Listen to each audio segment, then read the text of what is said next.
This is one of my favourite books. And we could stop right there. Actually, this is my copy of Brewer's Phrase and Fable. I've had this one since 1995, and there are much more recent ones, including an illustrated version by Susie Dent. There's a Chambers edition, and they're all quite expensive. They're also, I don't really want to say that they're a knockoff of Brewer's one, but I suppose I just did. There are alternative versions of this, and they aren't cheap necessarily. So in every situation, though, every version of Phrase and Fable, the Dictionary of Phrase and Fable, it's a good book, can be a good price. But 58 Keys, being for writers who use Macs and iPhones and iPads, I think you know there's an app coming. Hello, I'm William Gallagher, and this is 58 Keys, which as always is for writers like you and me who use and who write. Didn't I just say this? On Macs and iPhones and iPads? Anyway, there's always lots to talk about, so do subscribe or support 58 Keys on Patreon. And today, well, let's you and me start talking about let's have a very serious discussion about the word keys. Keys of stables and cowhouses have not unfrequently, surely that should be infrequently, even at the, skip on a sec. A talisman which kept off the fiendish Mara or nightmare. If you don't think there's a story in that, well, I know that there is, or was, anyway. Doctor Who, Kinder, by Christopher Bailey, 1980 something. I just rewatched it, the Mara in there. Whole story out of a definition. Well, could be, anyway.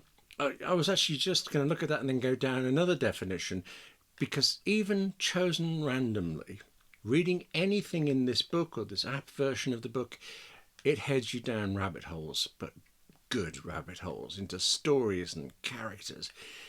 You get the idea. And I think you already see a problem too. It's exactly the same thing. The benefit of going on to another definition for this and that and the other. You want to go on to it. You're intrigued by this. You want to follow that up. Yet endlessly. That's the trouble. You won't actually get anything written if you don't have self-control. Who has self-control?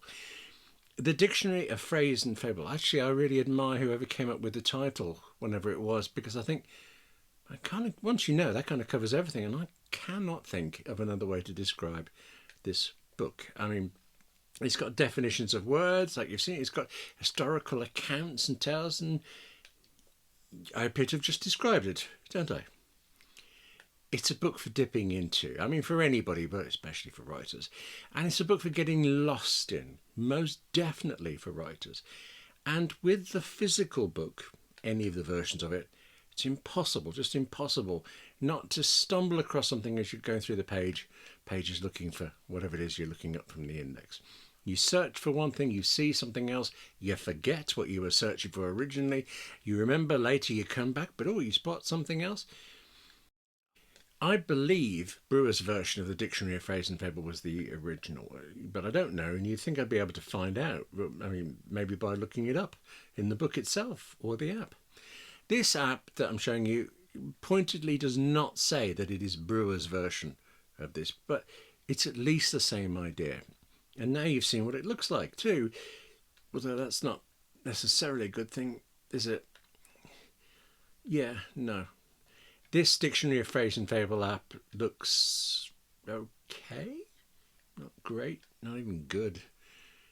Really, I suppose it's readable. Well, no, even then, actually, I think the font isn't wonderful. And now if we go here to the contents page, I think you can say it's adequate enough. This Dictionary of Phrase and Fable app is by, I can't pronounce this, whoever that is. The app has not been updated in 2 years. Although, I mean, it's a book in an app. You'd think there isn't a lot of updating you could do. It's not like it adds a lot of new things to it every year, like a regular dictionary or something. But still, actually, no, if not updates, there are improvements that are needed. Look at keys again there in the contents page. There are 2 entries for the word keys, and that happens a lot. There are text duplications that should be sorted out. Plus, actually, if you were to go into the second one, see Saint Sitha? However you pronounce it, I can't find out, because you can't tap that name to go see the saint. There's no cross-indexing, there's no hyperlinking, which would surely be the whole point of an app. All you can do is go back to the contents and scroll down to where it ought to say see there, and in this case doesn't. I am really not selling this. Why am I telling this about the store? Look, okay, as an app, it's a bit rubbish, but the content, the writing is great. And the app itself costs £2.99 or $2.99 on the App Store. It's also, I should say, available in an English literature bundle that for £3.99 gets you this and 4 more apps, a regular dictionary, a book of quotations, whatever, that kind of thing. But it's the Phrase and Fable book that will immerse you so much that you'll put up with the app. I bet you this. I bet you'll get character names from it. Of course, you could just from getting the paperback book, though, couldn't you? I mean, I did back in the 1990s. Anyway, take a look at it, the app or the book. I know that you'll relish the content, even if you don't relish the contents page. Yeah, that's probably where we should park this.